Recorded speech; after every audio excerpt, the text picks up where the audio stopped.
messing around. I'm not messing around. I'm doing important stuff. James Gunn just dropped some interesting early details about where the DC Universe is headed next, and not surprisingly, it's got a lot to do with Superman. During an interview with Entertainment Weekly, Gunn revealed that he's already busy crafting what comes after David Corenswet's Superman movie. But here's the twist. He made it clear this isn't going to be your run-of-the-mill Superman 2. It'll be technically a sequel, sure, but it sounds like it's also going to branch out in some unexpected directions, bringing Supergirl into the fold in a big way. Because of that, it might actually feel more like a crossover or team-up flick than a traditional solo Superman story. Some fans have even started speculating that this could lay the groundwork for something on the scale of Justice League or maybe a World's Finest type scenario with Batman. And when you look at how DC's slate is shaping up right now, with that Supergirl Woman of Tomorrow movie, which Gunn recently confirmed is just going by Supergirl now, plus a Clayface movie pushing ahead in production, and Creature Commandos already locked in for Season 2, it's pretty obvious DC has some momentum going. It sort of feels like DC Studios is finally getting a bit of the spotlight it deserves after being overshadowed by Marvel for so long. So, if Gunn's next movie keeps the spotlight on Corenswet's Superman, but uses him to broaden the DCU even more, that's basically a win for everyone. What's kinda cool is Gunn's Superman movie isn't just rebooting the DC Universe in the obvious ways fans might have expected. It's actually kicking off this new era with its own quirky twist.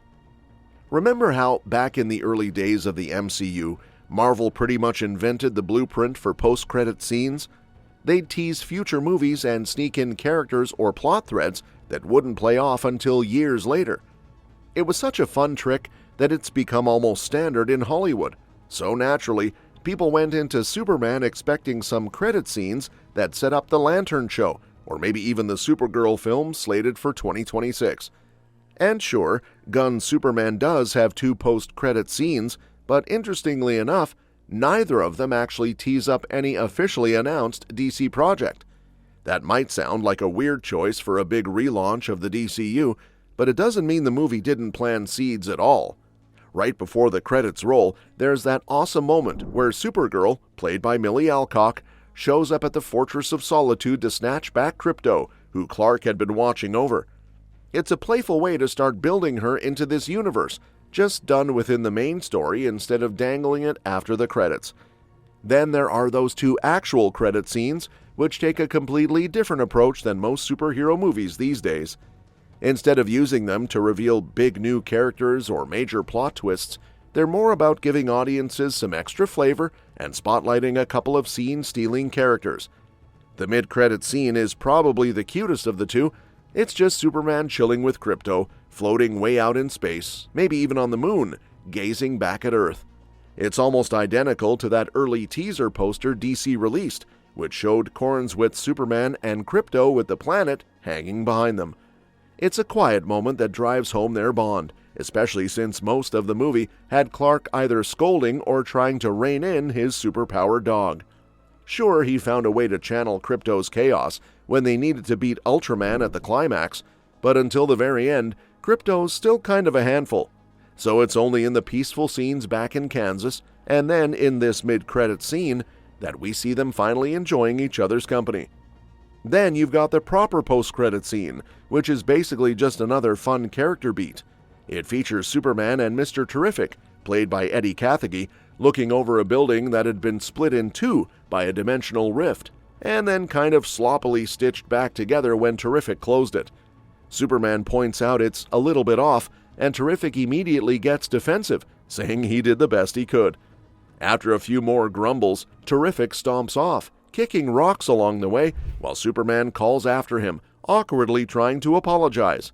When Terrific doesn't respond, Superman mutters to himself that he's such a jerk sometimes, and that's the end of it. It's actually kind of refreshing because neither scene is trying to shoehorn in some shocking cliffhanger or cameo. Instead, they're there to show off the evolving relationships, like Clark bonding with Krypto or his awkward but endearing friendship with Terrific, and to give the audience something lighthearted for sticking around through the credits. James Gunn even explained why he went this route in an interview with Screen Rant's Ash Crossan. He basically said that from his time with Marvel, he noticed fans actually preferred the silly, low-stakes post-credit scenes. He pointed to the scenes with Howard the Duck at the end of Guardians of the Galaxy or Stan Lee chatting away at the end of Guardians 2 as the ones people seem to love most. And he admitted there's a bit of a problem when post-credit scenes set up major payoffs that never materialize. Both Marvel and DC have been guilty of it. Marvel teased Star Fox with Harry Styles and then did absolutely nothing with it, while DC's Justice League hinted at a Legion of Doom that never went anywhere.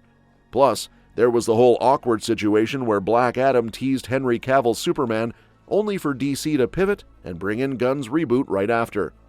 So instead of doing the typical thing and dangling some huge new villain or mysterious hero that might not show up again for years, if ever, Gunn wanted to make sure anything he teases is something they're actually prepared to follow through on. He said unless there's a rock-solid plan, like if they already know exactly what the Supergirl movie will be, it doesn't make sense to tack on a big cliffhanger just for shock value. That's why he opted to give audiences fun character moments instead, something that feels rewarding for sitting through the credits but isn't baiting them with empty promises. Some fans might find it disappointing that the credit scenes didn't reveal the next big DCU chapter, but honestly, Gunn's approach is pretty smart. It's a cleaner way to build a new superhero universe without cluttering it with setups that never pay off. Besides, the movie itself still does plenty of groundwork. The introduction of Supergirl is already a huge step, and the film also hints at the larger Gods and Monsters storyline that Gunn is crafting for Chapter 1 of the DCU, even if we don't quite know where that's headed yet. When Gunn spoke again with Entertainment Weekly, he teased that his next DC movie would be a sequel to Superman. Sort of. He confirmed he's in the middle of what he calls pre-writing, laying down the earliest threads for his next big project. But he was also quick to point out it's probably not going to be a straightforward Superman 2. In his own words, "What I'm working on is in some way, I mean yes, yes, yes, yes. But is it a straight-up Superman sequel? I would not say necessarily." So it sounds like the follow-up is going to be something more ambitious, blending Superman's ongoing story with broader DC elements, likely pulling in Supergirl, Mr. Terrific, and whoever else fits into this growing world. And that's that for today's video. Thanks for watching, and we'll see you in the next one.